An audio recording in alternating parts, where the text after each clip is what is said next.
As the calendar flips to December, Angleton and Flower Bluff flip the switch. On this stage 1 year ago, John Stephen Jones and the Highland Park Scots brought the curtain down on Denton Ryan's season.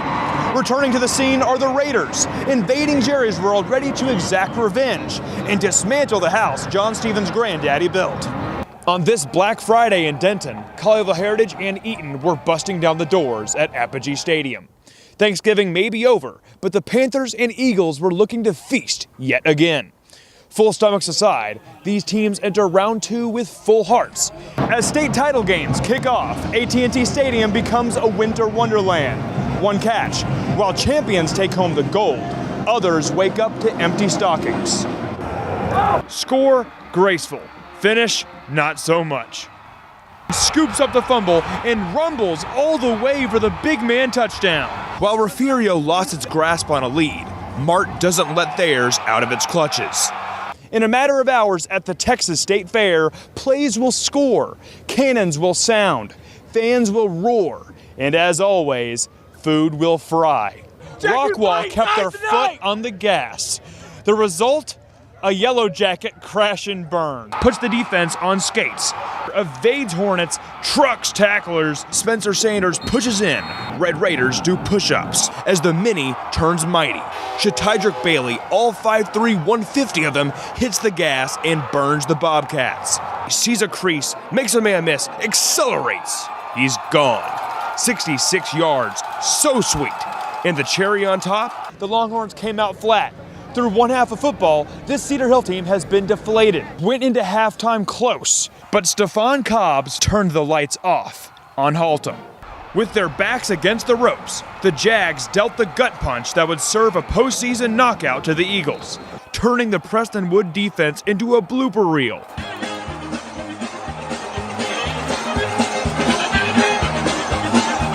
Only once a year is the Cotton Bowl and Texas State Fair the epicenter of college football, the Red River Showdown. A 29-24 loss to Oklahoma on this stage is demoralizing for a Texas team that had dreamt of this moment. Obviously, we all wanted it really bad. This is a big game, rivalry game. Obviously, we would like to get the win. The atmosphere was incredible. Losing the game was not incredible. A Texas fan may not see any positives in being outgunned in the Red River Showdown. But despite what the scoreboard or any Sooner fans have to say, Coach Herman believes in his Longhorns' firepower. To be down 20-0 against one of the best teams in the country and battle back to be within 10 at halftime and then take the lead 24-23 in the fourth quarter, says a lot about this team and where we're headed. The bar is set high in Austin. An impatient Texas fan base won't accept moral victories for long. But the Texas fight on display at the Cotton Bowl may foreshadow what's on the horizon for the Longhorns.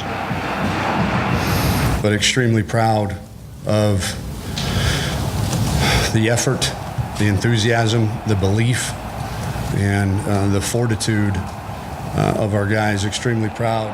Regardless of any underlying narrative, falling to a rival is disappointing. What matters now is if a Texas team on the rise can pick itself back up. Only one walks out of Mustang Panther Stadium with the red rail. Everything about tonight screams playoff atmosphere, brisk weather, heated emotions, field storming, trophy presentation, championship implications. Tigers linebacker Ethan Frazier took matters into his own hands, literally. And Frazier is there for the game-sealing pick. 8 seasons, 6 state titles. But at Saturday's 5A Division II quarterfinal at the Star, the Richland Rebels look to knock the reigning champs off their throne.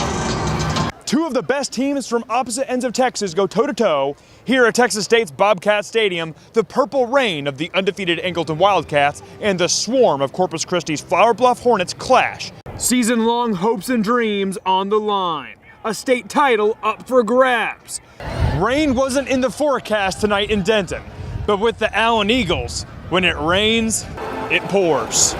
Even in freezing conditions, blood boiled. But then, Even on this cold night, the Panthers caught fire. This is for all the marbles. Rivers rolls out. Time expiring. Rivers dives toward the pylons. Stopped. Denton Ryan hangs on to win it on the final second and the final yard. Leave the Bobcats in the dust. Leave no doubt on the scoreboard. And leave Jerry's World as state champions. The 3A Division I state quarterfinals could end in only two ways. The buzz around the Kemp Yellow Jackets builds, or the Grandview Zebras earn their stripes. The Jaguars would begin to play true to their team motto. Our motto is swarm and punish, so. Panther fans were ready for disappointment, but instead, they got history. On the other sideline and on the other side of the spectrum, while town populations of 2,000 watch on, small schools meet massive audiences as Refugio and Mart take state under the brightest lights in Texas. Score reading 45-35. Same stage. Familiar foes. Results repeated. Denton Ryan eliminated. Highland Park advances. The Scots are championship bound, and all that's on their mind is a 5th state title. From AT&T Stadium, I'm Nick Walters.